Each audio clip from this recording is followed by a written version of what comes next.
Hi, this is Anne from Music Discoveries. Welcome to my channel where I introduce music that is expressive and accessible to adult learners at the harp. If you've been here before, welcome back. And if you're new, remember to subscribe so you can easily come back for more. In this video, we'll be doing a tutorial. We'll be taking a look at one of my compositions called When Snow Falls. This has been a popular download in my shop, so chances are you already have the music.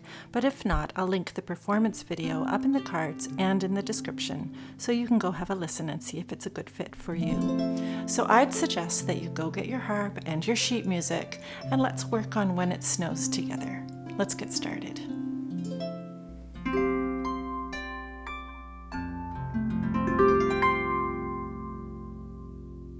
Now this piece is going to feel very comfortable once you've got it, but there are a few opportunities to learn some new things. As you know, I like to plant teachable moments in my music to encourage you to develop new skills. So today we're going to take a look at the first section of the piece, and we're going to work on some counting strategies to help you with the rhythm.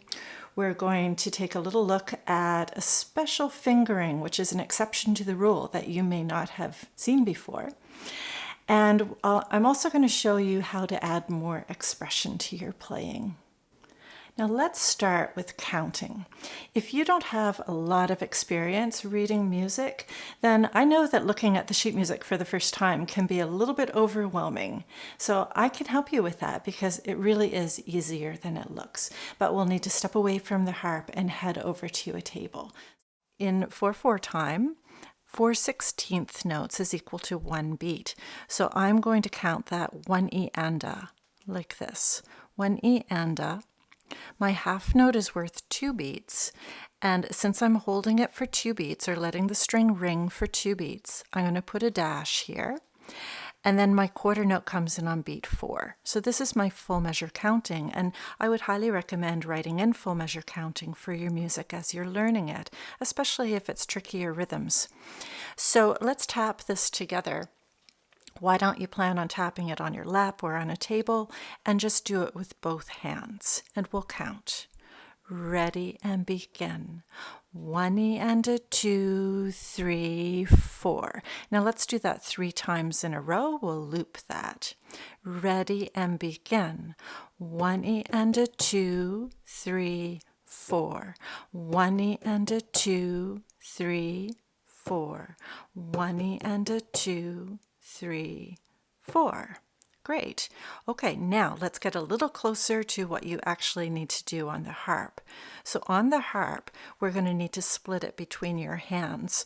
Your left hand will be playing 1 E and your right hand will be picking up on the last 16th note and playing to the end of the measure. So let's practice tapping it with your hands split. We'll start with the left hand, so let's practice left hand alone. It's just going to go 1 E and.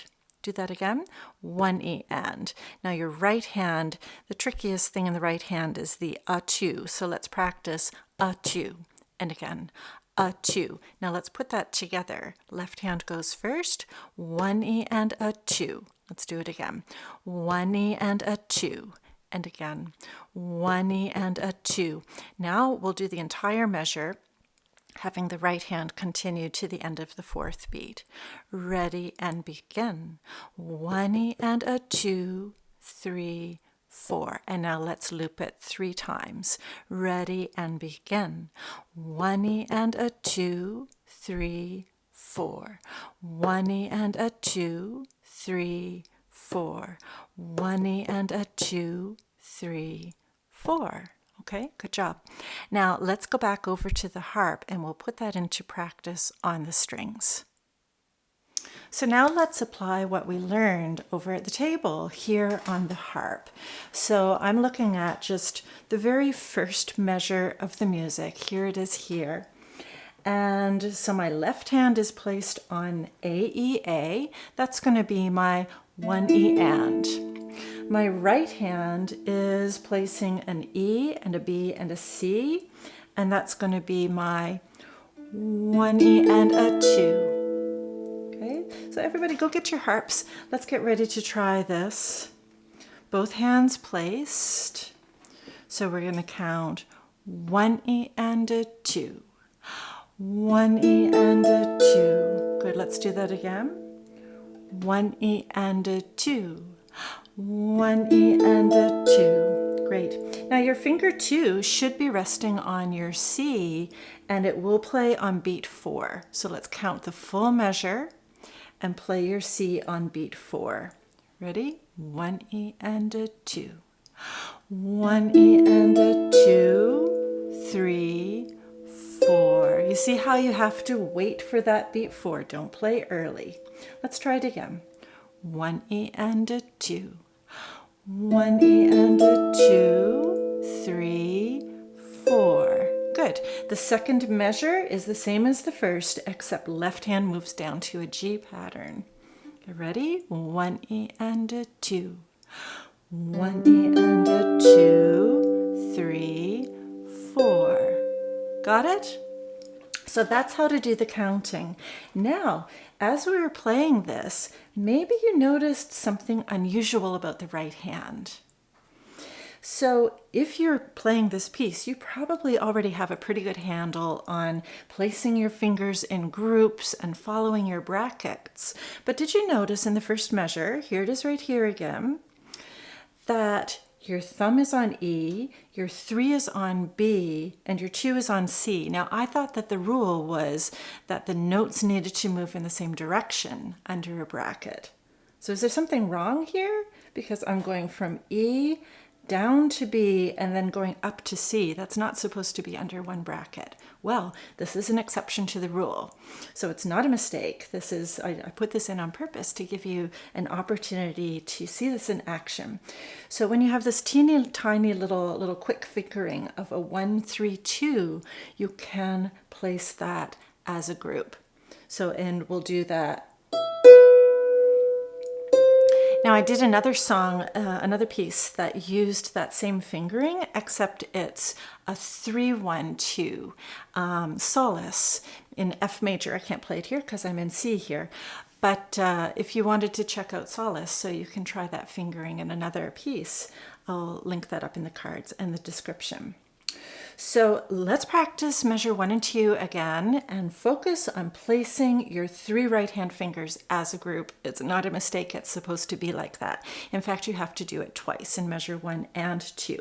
Okay, are you ready? Let's focus on counting and good placing. 1 E and a 2. 1 E and a 2, 3, 4. 1 E and a 2, 3, 4. Now, don't get too comfortable with that exception to the rule, because in measure 3 it's not the same. Take a look and you'll see that the right hand is going to only place 1 and 3, and then you have to replace a group of 4 fingers. So be careful that you don't just land on your three notes as you had, or your 3 strings as you had in the first 2 measures.